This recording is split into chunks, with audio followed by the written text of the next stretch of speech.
Hi everyone, this is Eric from Traders Helping Traders, and in this lesson I want to discuss with you how to use MACD. MACD is a very popular indicator. It stands for Moving Average Convergence and Divergence, and that's a fancy way of saying it tracks the differences between moving average lines.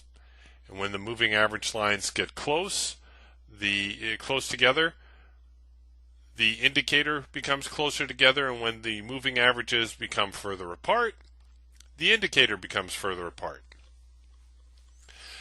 You will see that with MACD, there's two different ways of viewing it. You can view it as a histogram, which is what we have here, or you can see it as a line chart as well.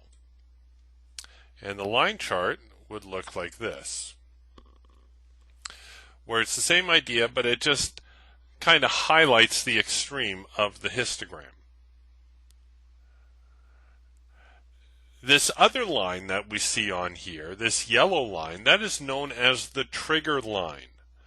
That is yet another exponential moving average line, and it's supposed to tell you when you should buy and sell the market. The traditional settings for the MACD indicator are 12, 26, which means you're looking at a 12-period moving average and a 26-period moving average, and then you have a 9-period moving line. And you can see here we've got the sugar chart, and it follows it pretty closely. You can see we got a buy signal here when the histogram crossed over the trigger line. We got a sell signal here when it came back under the trigger line, another buy signal here, another sell signal here, there should have been a buy signal there, but it didn't come up, and another sell signal here. MACD is very accurate, but it is also a little bit slow. And I'm going to show you how you might correct that in just a minute. But before I do, I wanted to show you a couple of things on MACD. First off, MACD sometimes will top out or bottom out before prices do. So back here, you can see that MACD was already heading higher, and then prices followed suit. Same thing here, MACD started to curve up higher, and then prices a few bars later followed suit. Here, MACD was starting to put in a top, and then whoosh, we got a big move to the downside. And as well here, we started putting in a top, and now prices are starting to follow. MACD is also good at picking out divergences. Divergence is when one thing is happening in the indicator and another thing is happening on your prices. So for instance, here prices were still heading higher, and yet on MACD the indicator was heading lower. That's divergence. And when you have price divergence with your indicator, the indicator will almost always win out.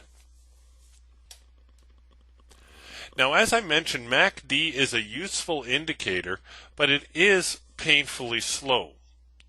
So to offset that, I actually use a slightly different group of settings to speed it up.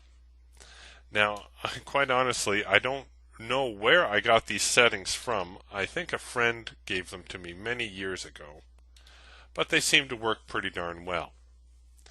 These settings are 3, 5, with a trigger period of 13.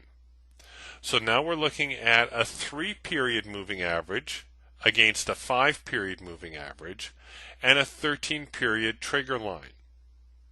You can see that this gives us much more signals, or many more signals, but they're also faster.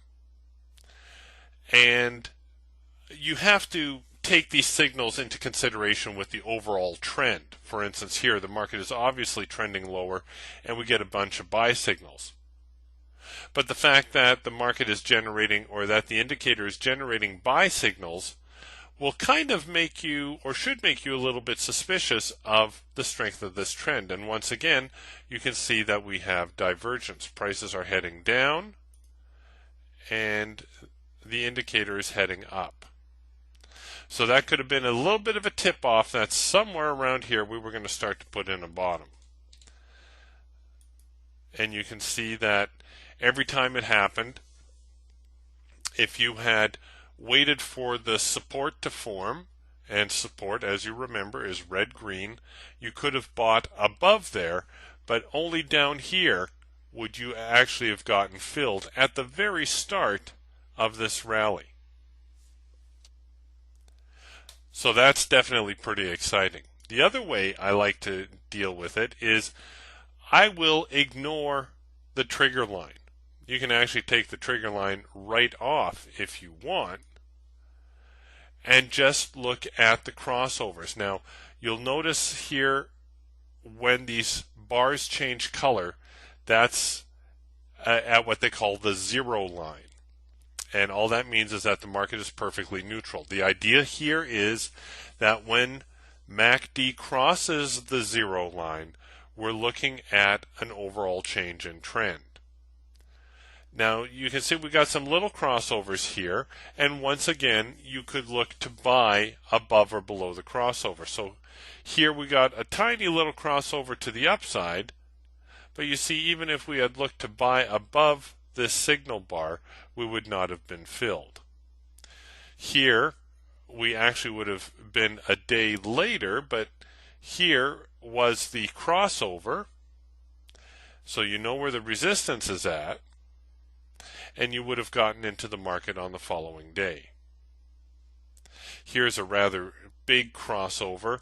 This one would have been hard to catch, or I probably would have been hesitating to sell it just because of the sheer size of the bar, but you get the idea. It crossed over and prices continued lower. Here it crossed over once again and prices continued higher.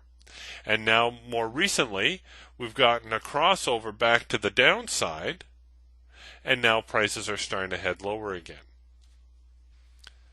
In the next lesson, I'm going to show you how you can use these indicators in conjunction with each other, because quite frankly, indicators can be helpful, but they're all missing a piece. But if you can put them in the right combination, oftentimes you will be able to get a better perspective of what's going on in the marketplace. But MACD is an exceptional indicator. If you're going to be using an indicator, you probably want to have MACD somewhere in the mix.